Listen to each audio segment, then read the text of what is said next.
This is a play night, everyone.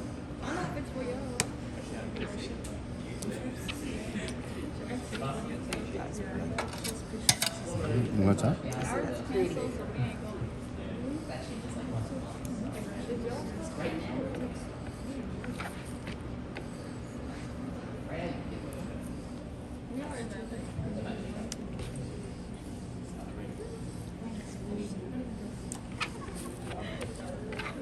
Okay, so that's what it would look like before we start portioning it out. Okay, again, I'm going to remove this. I'm going to roast that off separately.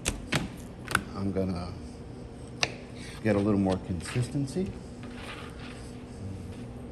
And that's what we're going to roast off, just like that. But I want to make sure that it keeps and maintains a proper shape so that I can portion it out a lot better and a lot more consistently, okay? So what I'm going to do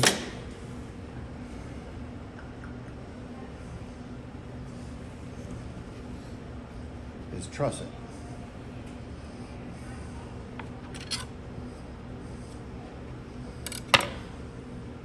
Have you grabbed that?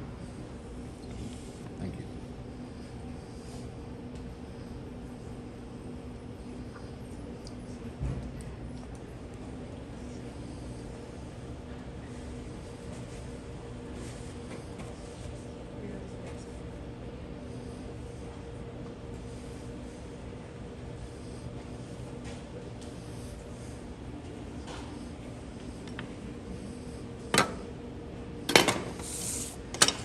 What type of knot is that, Chef?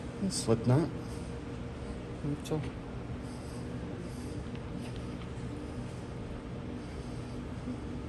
Come under. Now remember, it's really, really tender meat, right? So don't pull too hard. You know, you're going to cut into the meat like that. Okay, so you know you want it tight enough that it helps it maintain the shape, but too tight and you get into that meat, you cut it, okay?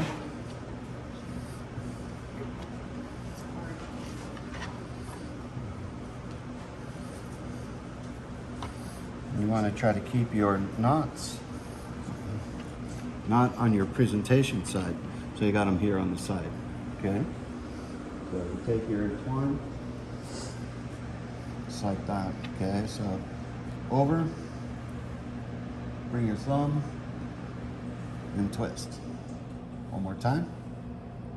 Over your pinky, tuck in your thumb and twist. Okay?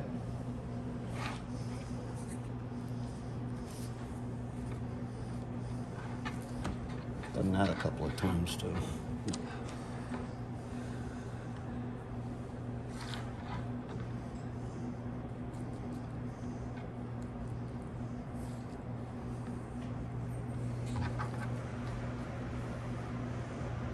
We do this to keep the meat's shape.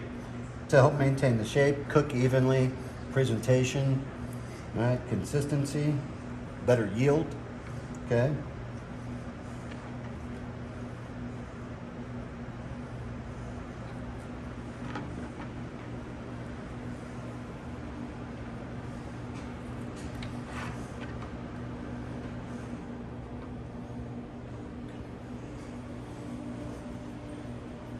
See, that's when it's helpful to have fingernails so you can pick it up. But we can't because otherwise we'd have meat under our nails.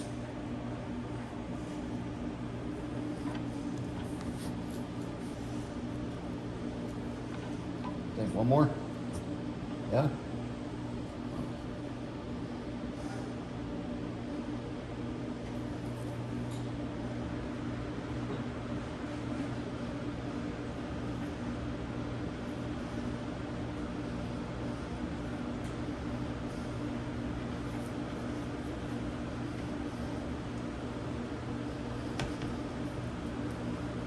Still remember too. Grow up. Did you really? Did you really go there? The way you two are snickering over there, really? That's not what I heard over here. What did you hear? Never mind what I heard. I'll give you two guesses, and one of them ain't caterpillar. Okay? So, there you have your trussed tenderloin. Okay?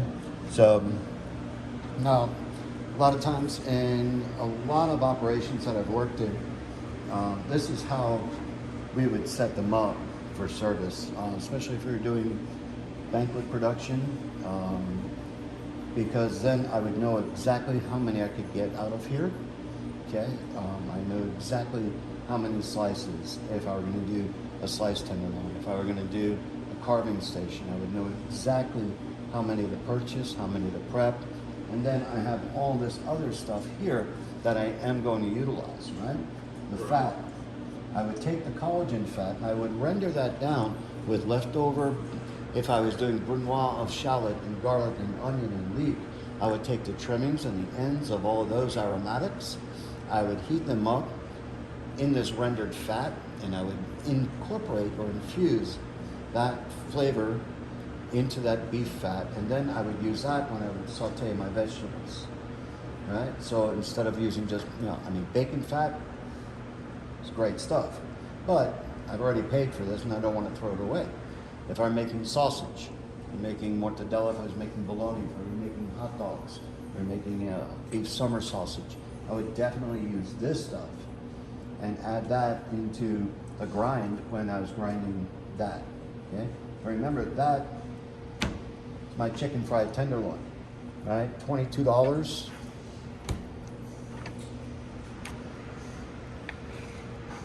$44. What's that? 66. $88. And something that most people would just make hamburger out of. How many hamburgers do you have to sell to make $88? Right? Okay. So, all this stuff, I'm going to roast that off too. I can make a petit filet mignon for lunchtime service. Yeah?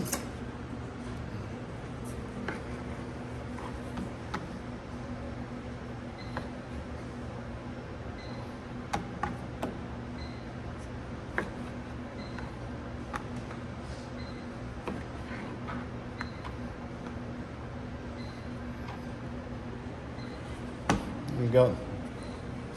Lunch service. Okay. Smaller portion, tasting size portion. Okay. So,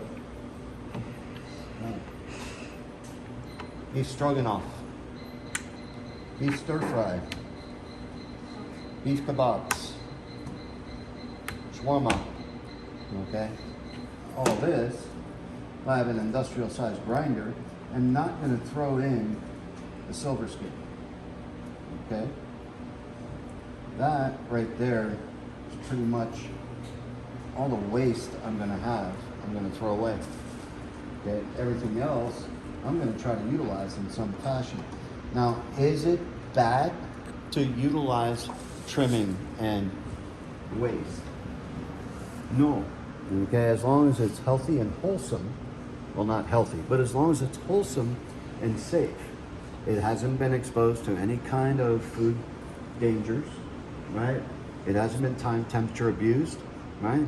It's still high quality product, okay? This cost me $4.85 a pound, and I don't want to line the garbage can with about $70 worth of product, okay? Not if I can use it and make more money. If I were making a velouté, which is a thickened stock, and I was going to make it for sauce, what cost me? Why would I spend money on butter, when I could render this fat down, use the trimmings from the aromatics, and really make a nice, savory, beef-flavored fat to make my roux with, to make my sauce for my beef tenderloin, right? Or my beef stew. If I was going to make a beef stew, a beef soup, I want to thicken it with a roux. What tastes better? Roasted onions and garlic and shallot and beef. Make my roux with that, or butter. Now, butter tastes great, but I want to build up my flavor of that root. And if I can do that without having to spend money on butter, and I can use that, I've saved my operation a lot more money. So you make money, you save it, but the most important part of it is how much you get to keep, right? Okay, so that's that.